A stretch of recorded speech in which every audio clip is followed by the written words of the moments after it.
Good morning, students. I am Preeti Sharma from Adarsh Bal Niketan Senior Secondary School, Junjunu, your assistant teacher. Today we are going to continue our fourth chapter, agriculture. Agriculture जिसमें हम पढ़ रहे थे major food crops in India.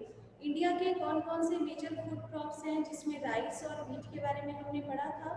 Next हम millet पढ़ रहे थे, major cereal crops जो हैं उनके बारे में. मिलेट्स जिसके अंदर ज्वार, बाजरा, रागी, मेज, ये सारी चीज़ें हमने पढ़ी थी. मेज के बारे में शायद कंप्लीट नहीं हुआ था, है ना. मेज स्टार्ट किया था ना कल.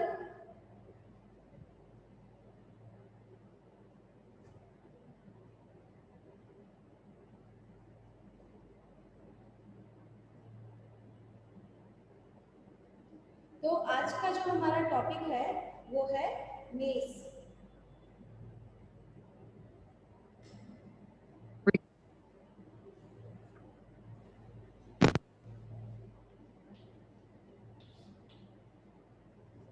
तो सबसे पहले हम देखेंगे कि मेज जो है ये एक इम्पॉर्टेंट फूड क्रॉप है, जैसे कि राइस और व्हीट है. उसी तरीके से after rice and wheat it is also an important crop. एक इम्पॉर्टेंट क्रॉप में आता है ये मेज, जिसको हम हिंदी में क्या कहते हैं, मक्का. Important crop after rice and wheat. Rice और व्हीट के बाद में ये एक इम्पॉर्टेंट क्रॉप माना जाता है. कौन सा? मेज. ठीक है. मेज is cultivated through out the year in all the states of the country. कि ये जो मेज है ये थ्रू आउट द ईयर इसका कल्टिवेशन है, पूरे साल. Through out the year cultivated. ठीक है. पूरे साल हम इसको कभी भी लगा सकते हैं. ठीक है. उसके बाद में हम देखेंगे कि for various purpose including grain, fodder, green crop, sweet corn, baby corn, popcorn, अलग अलग रूप में हम इसे यूज करते हैं. मेज को हम पूरे साल अलग अलग रूप में इसको यूज किया जाता है ना. जैसे पॉपकॉर्न वगैरह है, बेबी कॉर्न है, स्वीट कॉर्न है, इन सब के रूप में हम इसे पूरे साल जो है वो यूज में लेते हैं. ठीक है. It is a kharif crop. क्या है ये? It is a kharif crop. Kharif crop है ये. And it's require temperature between 21 degree to 27 degree centigrade, है ना. इसको टेम्परेचर कितना चाहिए है? It require temperature 21 degree centigrade to 27 degree centigrade. ठीक है. इसको टेम्परेचर इतना ही चाहिए, इतना 21 degree centigrade to 27 degree centigrade. And grows well in old alluvial soil. Soil कौन सी होनी चाहिए इसके लिए? Old alluvial soil.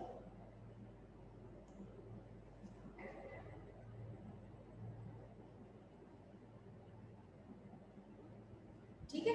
Old alluvial soil. It require old alluvial soil. अब इसमें जैसे जैसे मैं आपको पॉइंट्स बता रही हूँ कि ये खरीफ क्रॉप है, इसको टेम्परेचर चाहिए इतना, तो एक शॉर्ट फॉर्म में आप इसमें पूरा सेंटेंस यूज करेंगे. It require temperature 21 degree to 27 degree centigrade and it require it is suitable alluvial old soil. जो है alluvial old alluvial soil is suitable for the maize crop, है ना. इस तरीके से आप पूरा सेंटेंस लिखना. ऐसे हाफ सेंटेंस नहीं, ये सिर्फ मैंने समझाने के लिए आपको यहाँ लिखा है. ठीक है. And in some states like Bihar maize is grown in the rabi season also. यानी कि बिहार के अंदर इसे रबी सीजन्स में ग्रो किया जाता है. बिहार में इसे रबी सीजन्स में ग्रो किया जाता है. ठीक है. और क्या चीज है इसमें? और है इसके अंदर the use of modern input such as high yielding variety seeds, fertiliser, irrigation have increase the production of maize. Maize की प्रोडक्शन को किसकी मदद से बढ़ाया जाता है, किसके हेल्प से इसको इंक्रीज किया जाता है, इसके प्रोडक्शन को? विद द हेल्प ऑफ, इसके लिए आप लिख सकते हो प्रोडक्शन ऑफ मेज will be increased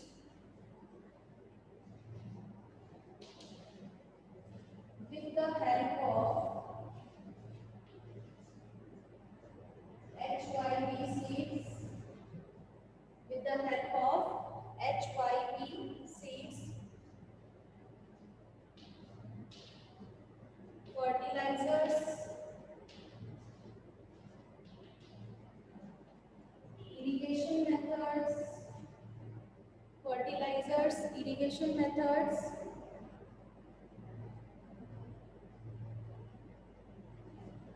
that much. ठीक है, irrigation methods. So major maize producing states are, कौन कौन से states में इसका प्रोडक्शन होता है सबसे ज्यादा? एमपी में, मध्य प्रदेश, उत्तर प्रदेश, बिहार, कर्नाटका एंड आंध्र प्रदेश, तेलंगाना। आंध्र प्रदेश, तेलंगाना। आप हर एक क्रॉप के लिए मैप का यूज करेंगे और उसमें फिल करेंगे, ठीक है? चाहे उसमें कितने ही मैप लग जाए कोई दिक्कत नहीं है, लेकिन आप मैप का यूज करके ही इनको फिल करेंगे। नेक्स्ट है मैम, हमारा टॉपिक है पल्सेस। यस स्नेहा? मैम मेज के लिए अलग से लगाने हैं क्या क्रॉप, वो मैप हर एक के लिए आप हर टॉपिक के लिए? जिससे क्या है, जितना ज़्यादा आप मैप फिल करोगे उतना जल्दी आपको स्टेट्स जो है वो समझ में आएंगे और आपको इजी रहेगा समझने, ठीक है ना? ठीक है।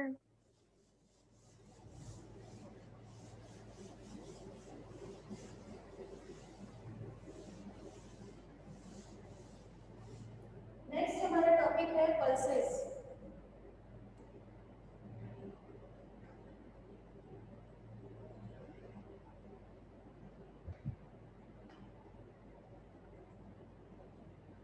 नेक्स्ट है पल्सेस। पल्सेस मीन्स क्या होती है? दालें। India is the largest producer and consumer of pulses in the world. Largest producer India, कौन है largest producer? India is the largest producer भी है एंड कंज्यूमर भी है, यानी कि कंज्यूम भी यही हो जाता है, कंज्यूमर इन द वर्ल्ड। पूरे वर्ल्ड में लार्जेस्ट प्रोड्यूसर और कंज्यूमर जो है वो इंडिया को ही माना जाता है। किसके लिए? पल्सेस के लिए, ठीक है? Consumer of pulses, of pulses in the world. Pulses are an important source of protein and minerals. ये तो हम सभी जानते हैं कि क्या है, ये important source of protein and minerals. Protein और minerals का ये एक important source माना जाता है, and minerals, ठीक है? ये एक important source माना जाता है। और क्या चीज है इसके अंदर कि major pulses that are grown in India are, India के अंदर कौन कौन से मेजर पल्सेस जो है वो ग्रो किए जाते हैं? वो है अरहर, जिसे हम तुर भी कहते हैं, ठीक है? तुर या अरहर, उड़द, मूंग, ठीक है? मूंग है, मसूर, मसूर की दाल जानते होंगे ना, देखे होंगे आप लोगों ने, लाल लाल कलर की मूंग की तरह होती है, मूंग दाल की तरह होती है, रेड कलर, है ना? और इसमें क्या क्या चीजें हो सकती है? पीस हो सकते हैं, ग्राम हो सकते हैं, बीज मीन्स मटर, ग्राम मीन्स क्या होगा, आपके चने की दाल हो गई। और इसमें क्या हो सकते हैं, हाँ बस इतने ही, ठीक है। तो ये मेजर क्रॉप्स हैं पल्सेस के, जो आपके इंडिया में पाए जाते हैं, है ना, इंडिया के अंदर जो मेजर पल्सेस है उनके नाम। और क्या चीज हमें है इसके अंदर कि pulses need less soil moisture, कि पल्सेस में जो सॉइल का जो मॉइस्चर है, सॉइल मॉइस्चर बहुत कम रिक्वायरमेंट होता है, इसकी रिक्वायरमेंट जो है वो बहुत कम होती है। और and can survive in dry condition, ये ड्राई कंडीशंस में भी सर्वाइव कर सकते हैं, यानी कि अगर ज़्यादा बारिश नहीं हुई, पानी कम है, तो उसमें भी ये सर्वाइव कर सकते हैं। सॉइल मॉइस्चर भी लेस चाहिए और ड्राई कंडीशन में भी ये सर्वाइव कर सकते हैं, ठीक है। ड्राई कंडीशंस में भी ये क्या कर सकते हैं, सर्वाइव कर सकते हैं। नेक्स्ट हम इसके अंदर देखेंगे, all the pulses except arhar have the ability to fix nitrogen and restore soil fertility, यानी कि जितने भी दालें हमने यहाँ देखी हैं, जितने भी पल्सेस यहाँ हमने देखे हैं अभी, उनमें से जो अरहर है उसको छोड़कर बाकी जितनी भी पल्सेस हैं उन सब में क्या क्वालिटी है कि they have ability to fix nitrogen, इसको छोड़कर except arhar, all pulses, all other pulses, बाकी जितने भी पल्सेस हैं, all other pulses have ability, क्या एबिलिटी है उनमें, टू फिक्स नाइट्रोजन, नाइट्रोजन को फिक्स करना, जिससे क्या होगा, सॉइल की फर्टिलिटी जो है वो इंक्रीज होगी, कि फर्टिलिटी जो है उसको हम इंक्रीज कर सकते हैं, ठीक है। Accept arhar, all other pulses have ability to fix nitrogen and restore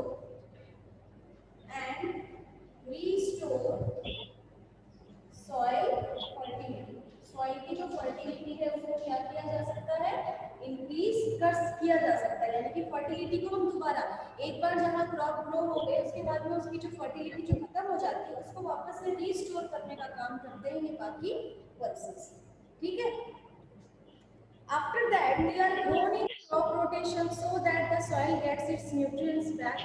और इसके साथ साथ इन सबको सोइल मतलब कि जो क्रॉप इनको ग्रो किया जाता है, they all are grown in rotation, एक रोटेशन में इनको ग्रो किया जाता है, जिसकी वजह से जो सॉइल में न्यूट्रिएंट्स प्रेजेंट होने चाहिए वो सारे अपने अपने आप रिक्वायरमेंट उनकी फुलफिल होती जाती है। Major pulses producing states in India, India के अंदर कौन कौन से स्टेट्स हैं जहां पर मेजर पल्सेस प्रोड्यूस होते हैं, प्रोडक्शन किया जाता है, वो है एमपी,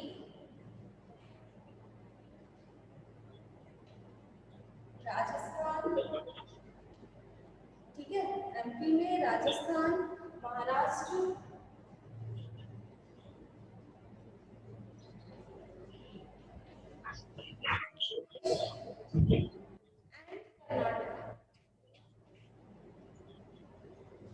एंड कर्नाटक, ठीक है। इसमें हमें क्वेश्चन पूछा जाए कि ऐसी कौन सी पल्सेस हैं या फिर ऐसा कौन सा क्रॉप है जिससे नाइट्रोजन को फिक्स किया जाता है या सॉइल की जो फर्टिलिटी है उसको रीस्टोर किया जाता है, तो उसमें आपका आंसर आएगा पल्सेस, ठीक है। आगे समझ में। अब नेक्स्ट जो हमारा टॉपिक है वो है food crops other than grains, जो दाने वाले जो अनाज जो होते हैं उनके अलावा और कौन कौन से फूड क्रॉप्स हैं जो हमारे इंडिया में ग्रो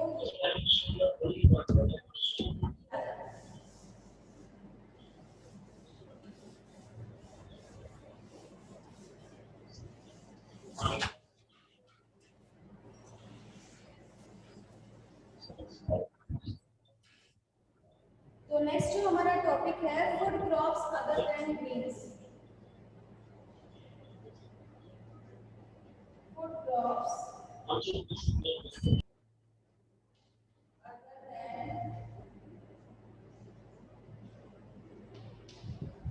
ग्रेन्स, कि ग्रेन्स के अलावा कौन कौन से फूड क्रॉप्स हैं,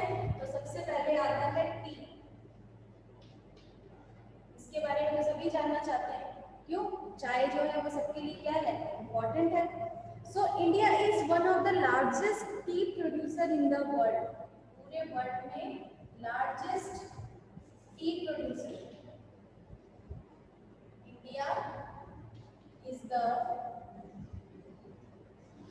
largest T producer in the world, producer in the world, पूरे वर्ल्ड में सबसे लार्जेस्ट टी प्रोड्यूसर जो है वो कौन है? इंडिया। ठीक है, ये पॉइंट हो गया। सेकेंड है आपका कि although over 70% of its T is consumed with in India itself, कि 70% जो है, जो टोटल प्रोडक्शन होता है उसमें से इंडिया के अंदर जितना प्रोडक्शन होता है उसका 70% कंज्यूम्ड इन इंडिया। ये कहाँ कंज्यूम हो जाता है? इंडिया में। ठीक है, consume in India. Next is this beverage crop, ये क्या है कि बेवरेज क्रॉप है। बेवरेज क्रॉप का क्या मतलब होता है? जो पीने वाले होते हैं ना, जिनको पिया जाता है, उसके लिक्विड फॉर्म में जिसको बनाया जाता है, तो बेवरेज क्रॉप कहते हैं। टी है, कॉफी है, इन सबको क्या कहा जाता है? Beverage crop. ये क्या है? Beverage crop. बेवरेज मीन्स पीने वाले। ठीक है, it is beverage crop was introduce in India by the British. ये जो बेवरेज क्रॉप है इंट्रोड्यूस किया गया था, इसका इंट्रोड्यूस बाय ब्रिटिश। ये ब्रिटिशर्स के द्वारा इंट्रोड्यूस किया गया था। कहाँ पर? इन इंडिया, इंडिया। ठीक है, इंडिया में इनका इंट्रोडक्शन करवाया गया। किससे? किसके द्वारा करवाया गया? ब्रिटिशर्स से। ब्रिटिशर्स ने इनका इंट्रोडक्शन करवाया था। After that this Bush plant require a tropical and सब ट्रॉपिकल क्लाइमेट, यानी कि इसको कैसा क्लाइमेट चाहिए?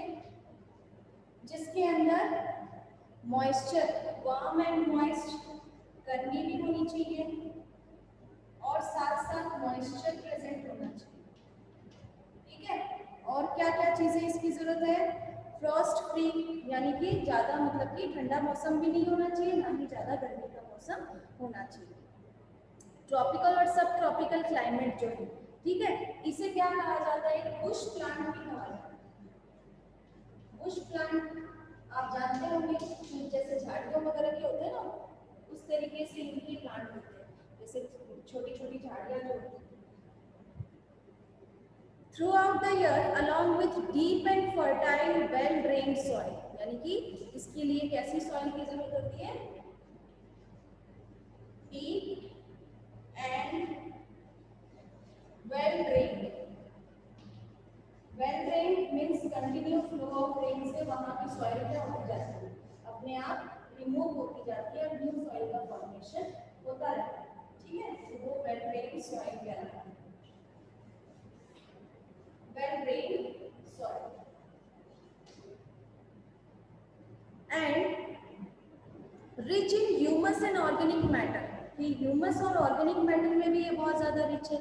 Humus and organic matter means कि जितने भी जो मॉइस्चर प्रेजेंट होगा, जो ह्यूमिडिटी होगी, उस चीज़ से वहाँ का जो क्लाइमेट है, सॉइल है, वो भी बहुत ज़्यादा इफेक्टेड होती है, जो कि इस बुश प्लांट के लिए, टी प्लांट के लिए बहुत ज़्यादा इम्पोर्टेंट कहलाती है।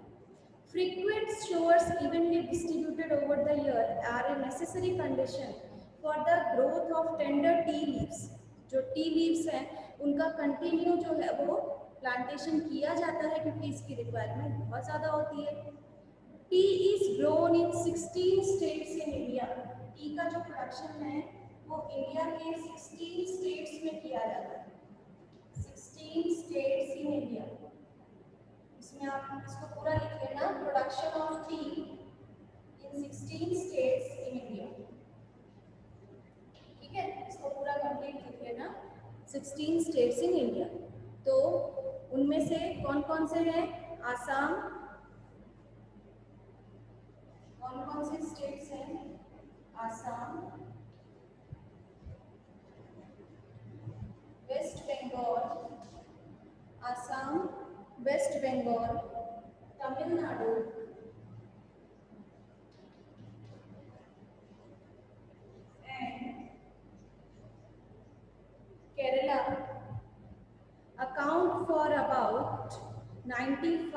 95% ऑफ टोटल टी प्रोडक्शन, यानी कि यहाँ से टोटल प्रोडक्शन का 95% प्रोडक्शन जो है वो यहाँ से आता है, इन स्टेट से आता है। 95 टी प्रोडक्शन जो है वो इन स्टेट से आता है। अपार्ट फ्रॉम दिस, इनके अलावा कौन कौन से टी प्रोड्यूसिंग स्टेट्स हैं? ये चार तो कॉमन हो गया जिनसे 95% प्रोडक्शन आ रहा है। उसके अलावा कौन कौन से स्टेट्स हैं जिनसे टी का प्रोडक्शन होता है? वो है हिमाचल प्रदेश, उत्तराखंड, हिमाचल प्रदेश, उत्तराखंड, मेघालय,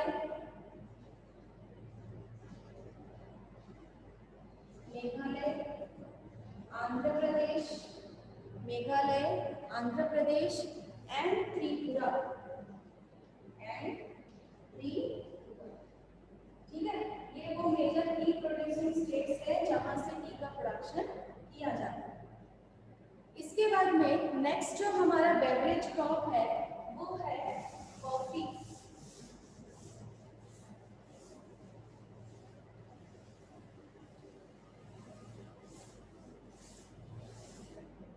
नेक्स्ट जो बेवरेज क्रॉप है वो है कॉफी, ठीक है। कॉफी क्या है आप? Indian coffee is known in the world for its good quality. जो इंडियन कॉफी है वो अपने क्वालिटी के नाम से, यानी कि उसकी जो क्वालिटी है उसके नाम से पूरे वर्ल्ड में जानी जाती है। Indian coffee is known in the world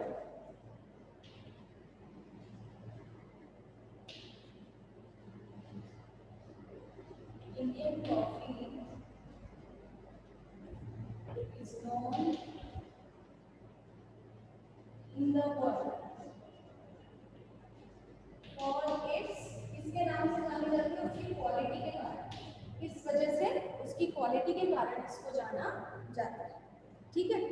and ideal climatic condition to grow coffee are related to temperature and rainfall. Temperature in the range of 23 degrees centigrade with the rainfall in the range of 60 to 80 inches followed by a dry spell of 2-3 months suit the Arabic variety. यानी कि इसके लिए जो rainfall requirement है, rainfall जो है वो कैसा होना चाहिए? It will be 60 to 80 requirement है with the rainfall in the range of 60 to 80 inches. And temperature जो होना चाहिए वो कैसा होना चाहिए?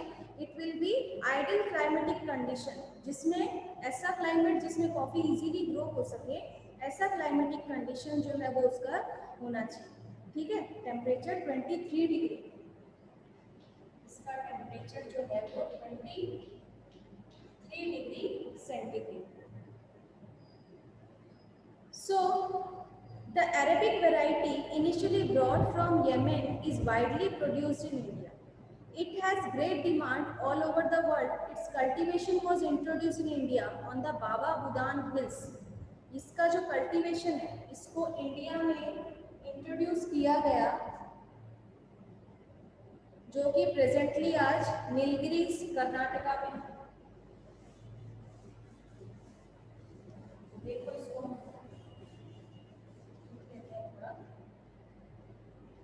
कि सबसे पहले ये क्या है? एक अरेबिक वैरायटी। ये क्या है? Arabic variety. Arabic variety means कि वहाँ के लोगों को सबसे ज़्यादा पसंद की कॉफी। इंडिया में इंट्रोड्यूस किया गया इसको कहाँ पर? बाबा बुदान हिल्स। इंट्रोड्यूस किया गया इसको सबसे पहले बाबा बुदान हिल्स पर, बुदान हिल्स जो कि प्रेजेंटली है आपका कर्नाटक, प्रेजेंटली है नीलगिरीज कर्नाटक, ठीक है। प्रेजेंटली कहाँ है? कर्नाटक, केरला एंड तमिलनाडु।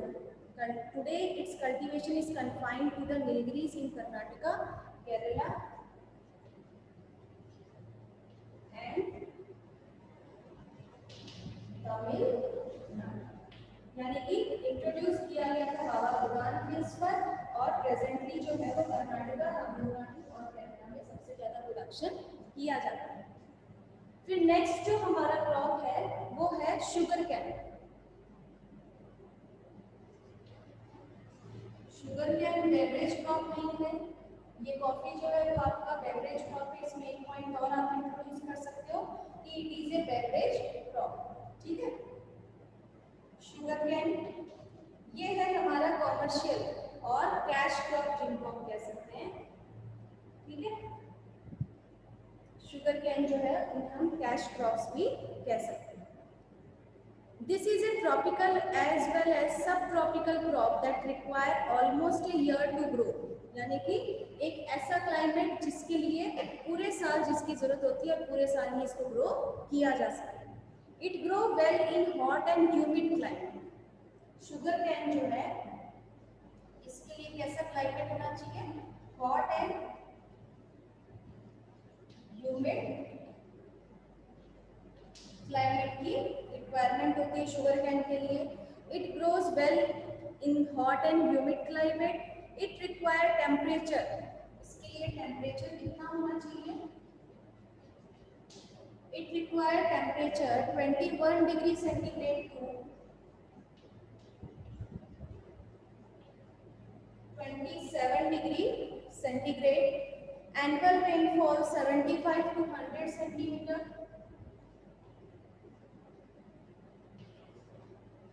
रेनफॉल जो है वो है 75 to 100 सेंटीमीटर। एनुअल रेनफॉल जो है वो 75 to 100 सेंटीमीटर होना चाहिए, ठीक है। और क्या चीजें इसके अंदर? Irrigation is required in the region of less rainfall, यानी कि जहां पर लेस रेनफॉल, बारिश अगर कम है जहां, वहां पर इरिगेशन मेथड का यूज किया जाता है जिससे शुगर कैन के प्रोडक्शन को बढ़ाया जा सके, ठीक है। इसके बाद में it can be grown on a variety of soil, अलग अलग टाइप ऑफ सॉइल में भी इसको ग्रो किया जा सकता है।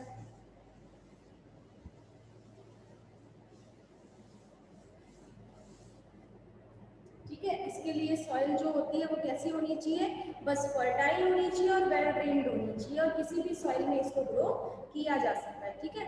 इसके लिए सॉइल जो है वो well drained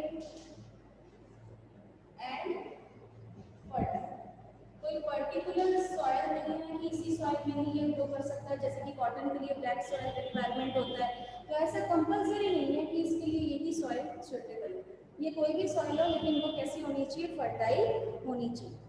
manual labour for from sowing to harvesting is required for sugar cane, यानी कि इसमें मजदूरों की जरूरत पड़ती है। अगर बहुत ज़्यादा जो फील्ड है उसमें कल्टीवेशन के लिए किसकी जरूरत पड़ती है? लेबर्स की जरूरत पड़ती है। किस टाइम पर? सोइंग के टाइम पर भी और हार्वेस्टिंग के टाइम पर भी रिक्वायरमेंट होती है किसकी? लेबर की। Sugar cane is a raw material used for manufacturing. Sugar cane क्या है?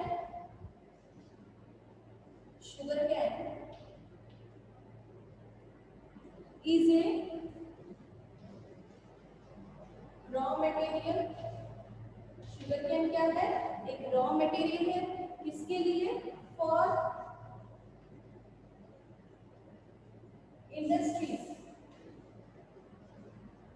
इंडस्ट्रीज के लिए, इन इंडस्ट्रीज के लिए रॉ मटेरियल का काम करती है शुगर कैन।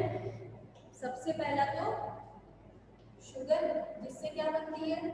चीनी बनती है, और जैगरी मीन्स क्या होता है? गुड़, ठीक है। और क्या हो सकता है इसमें? खांडसारी, मोलासेस, ये अलग अलग नाम हैं जिससे चीनी से भी बनाए जाते हैं। खांडसारी और मोलासेस, ठीक है, जो शुगर कैन से ही बनाए जाते हैं। इनकी जो इंडस्ट्रीज होती है उसमें शुगर कैन रॉ मटेरियल के रूप में काम करता है। ठीक है। अब शुगर केन के जो मेजर प्रोड्यूसिंग स्टेट्स हैं वो कौन कौन से हैं? कौन कौन से स्टेट्स में शुगर केन का प्रोडक्शन जो है वो किया जाता है? Major producing states of sugar cane are, sugar cane के कौन कौन से मेजर प्रोड्यूसिंग स्टेट्स हैं? UP,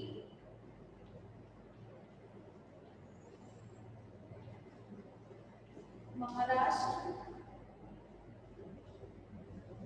Karnataka and Tamil Nadu,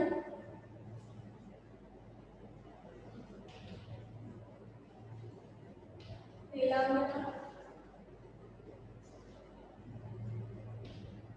Andhra Pradesh, Punjab and Haryana, Punjab and Haryana. ठीक है, ये मेजर स्टेट्स हैं जहां पर शुगर केन का प्रोडक्शन होता है।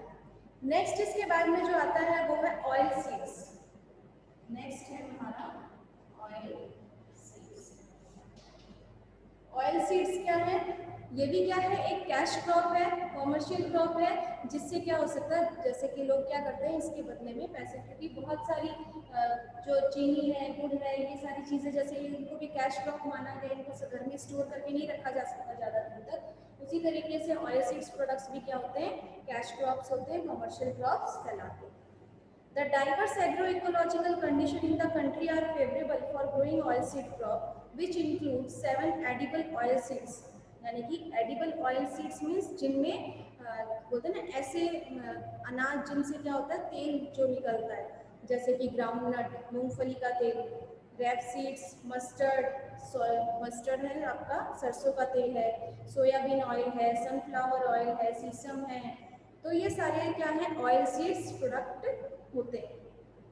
And two non edible oil seed, castor and linseed. Many variety of oil seeds are grown on about 12% crop area of the country. The oil extracted from oil seeds, oil जो है वो oil seeds से निकाले जाते हैं, and it is used as a cooking medium and a raw material in the production of soap, cosmetic and ointment. यानी कि soap में सोप वगैरह बनाते हैं तो उनकी इंडस्ट्री के लिए ये रॉ मटेरियल का काम करते हैं, या जो कॉस्मेटिक्स होते हैं उनमें रॉ मटेरियल का काम करते हैं, और ये जो ऑइंटमेंट, जो ट्यूब्स वगैरह बनाई जाती है ना, जो लगाने की जो दवा वगैरह होती है, उनमें इनका काम लिया जाता है। A prominent position both with regard to acreage and production, India is the fourth largest oilseed producing economy in the world after USA, China and Brazil.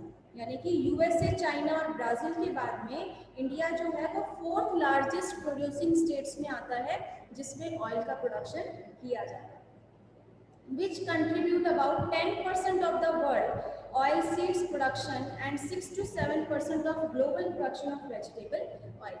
इनके जो मेन पॉइंट्स है वो आपको मैं नेक्स्ट जो आपकी क्लास आएगी उसमें लिखवाऊंगी। ठीक है, यहाँ तक आप अपने चैप्टर को अच्छे से रीड करिए, अपने पॉइंट्स बनाइए। मोस्टली जो जो आपके क्रॉप्स हैं, फूड क्रॉप्स हैं, बेवरेज क्रॉप्स हैं, उनके पॉइंट्स मैंने आपको लिखवाई हैं। आप अपने बुक से उन्हीं से ही नोट्स बनाते रहना, आपको लिंक मिलता रहेगा उसमें से ही क्या हमें सेंटेंस बनाना है। पॉइंट में जब आप लिखोगे तो उसका पूरा सेंटेंस यूज करोगे, ऐसे नहीं है कि सिर्फ इतना लिख दिया, जैसे जैसे मैंने आपको समझाने के लिए बताया। ठीक है, जो नहीं समझ में आए वो आप मुझसे पूछ सकते हैं।